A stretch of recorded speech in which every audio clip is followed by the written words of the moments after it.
जिस माँ ने सड़क से उठाकर 3 अनाथ बच्चों को अपना नाम दिया, आज वही माँ अकेली टूटी हुई, क्योंकि उन्हीं बच्चों ने उस पर ऐसा इल्जाम लगाया कि पूरा समाज उसे गुनहगार समझ बैठा।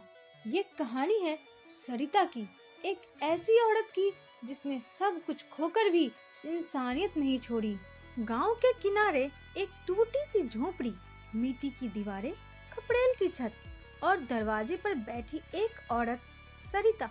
आंखों में थकान थी, लेकिन उनमें अभी भी ममता जिंदा थी। लोग उसे आज देवी कहते हैं, लेकिन कभी वही लोग कहते थे ये लड़की बहुत कमजोर है, जिंदगी इसे तोड़ देगी। और सच में जिंदगी ने उसे तोड़ा, बार बार तोड़ा, लेकिन झुका नहीं सकी। सरिता की शादी रमेश से हुई थी। रमेश सीधा साधा मेहनती इंसान था। दोनों के सपने छोटे थे, लेकिन दिल बड़े थे। एक छोटा सा घर, आंगन में बच्चों की किलकारियां और शाम को साथ में बैठकर चाय। लेकिन एक दिन रमेश काम पर गया और कभी लौट कर नहीं आया। सड़क हादसे में उसकी मौत हो गई। पल भर में सरिता की दुनिया उजड़ गई। वो माँ बनने वाली थी, लेकिन सदमे ने उसका बच्चा भी छीन लिया। कुछ ही दिनों बाद लोगों के शब्द बदलने लगे। लोगों ने कहा, अब इसका क्या होगा, घर पर बोझ बन गई है।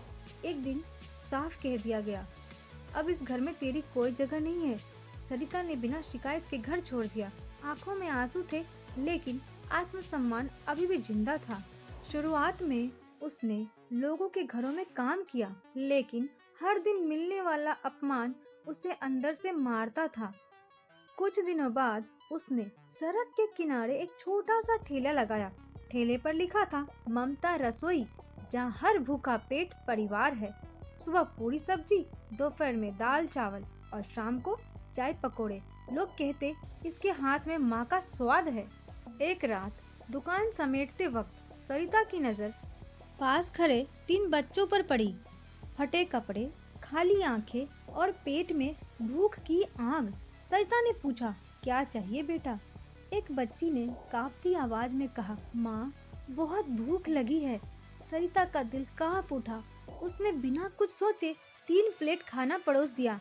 बच्चे ऐसे खा रहे थे जैसे जिंदगी लौट आई हो। तभी सरिता को पता चला कि ये बच्चे अनाथ हैं, सड़क ही इनका घर है। एक दिन सरिता ने इन्हें पास बिठाकर कहा, आज से तुम अनाथ नहीं, आज से तुम मेरे बच्चे हो और मैं तुम्हारी माँ। तीनों की आंखों में पहली बार सुरक्षा और अपनापन चमका। सरिता अब सिर्फ ठेला नहीं चलाती थी, अब वो एक माँ भी थी। समय बीता, तीनों बच्चे अब स्कूल जाने लगे और काफी मेहनत करने लगे। तीनों की आंखों में सपने चमक उठे। सरिता हर वक्त भगवान से प्रार्थना करती, हे प्रभु, बच्चों को बड़ा इंसान बना दो। गांव वाले अब कहने लगे, ये औरत नहीं, देवी है। समय के साथ तीनों बच्चे शहर को पढ़ाई के लिए चले गए। सरिता का सीना गर्व से चौड़ा था, लेकिन शहर की लाइफस्टाइल और चकाचौंध बच्चों को धीरे धीरे बदलने लगा। बातों में अपनापन कम होने लगा। सरिता फिर भी खुश थी। उसे लगा, मेरे बच्चे आगे बढ़ रहे हैं, लेकिन उसे क्या पता था कि उसी शहर में एक ऐसी साजिश जन्म ले रही है जो उसकी पूरी दुनिया छीन लेगी। एक दिन पुलिस अचानक सरिता के ठेले के पास आती है और पूछती है, तुम्हारा नाम सरिता है? तुम पर बच्चों के साथ धोखा देने का आरोप है। सरिता के पैरों तले जमीन खिसक जाती है। उसने कांपती आवाज में पूछा, कौन बच्चे? मेरे बच्चे? इंस्पेक्टर ने कहा, हाँ, जिन्हें तुम अपने बच्चे समझ बैठी हो। सरिता को समझ नहीं आया, ये सब कैसे, क्यों? और तभी उसे पता चला, उसके अपने बच्चों को किसी ने उसी के खिलाफ भड़का दिया है। लालच, झूठ और साजिश। अब वही बच्चे दुनिया के सामने कह रहे थे, इस औरत ने हमें इस्तेमाल किया। सरिता ने पहली बार ठेले नहीं लगाए। वो थाने के बाहर खड़ी थी, डरी हुई और सहमी हुई। चारों तरफ लोग बातें कर रहे थे, ये वही औरत है जो अनाथ बच्चों को इस्तेमाल कर रही थी। सरिता कुछ समझ नहीं पा रही थी। जिस दुनिया में उसने केवल ममता बोई थी, उसी दुनिया में आज उस पर आरोपों के पत्थर फेंके जा रहे थे। इंस्पेक्टर ने उसे कहा, तुम पर 3 आरोप है। पहला, बच्चों से जबरदस्ती काम करवाना। दूसरा, उनके नाम पर चंदा इकट्ठा करना, तीसरा भावनात्मक शोषण करना। सरिता की आंखें भर जाती है। उसने कहा, साहब, ये तीनों मेरे बच्चे हैं। मैंने इन पर कभी भी अत्याचार नहीं किया। तीनों बच्चे थाने के अंदर आते हैं और इंस्पेक्टर उनसे सवाल पूछते हैं, क्या ये वही औरत है? सारे बच्चे अपना सिर हिला देते हैं। उसी पल सरिता का दिल टूट जाता है। वो कहती है, बच्चों, तुम लोग ये क्या कर रहे हो? कोई जवाब नहीं आता, बस खामोशी जो तलवार से भी ज्यादा चुभ रही थी। सरिता को जेल नहीं भेजा गया, बस उसे धमकी देकर छोड़ दी गई। लेकिन समाज के ताने कम नहीं थे। लोग उसके ठेले के पास जाते नहीं। सभी कहते, अब कौन जाने ये खाना भी नकली बनाती होगी, ड्रामा करती है ये। रोजगार छिन गया, सम्मान मिट गया। सरिता अब हर रात अकेली रोती थी, हे भगवान, अगर मुझसे कोई गुनाह हुआ हो तो मुझे सजा दे, लेकिन मेरे बच्चों को मुझसे दूर मत करो। एक रात तेज बारिश हो रही थी, ठेला बंद पड़ा था।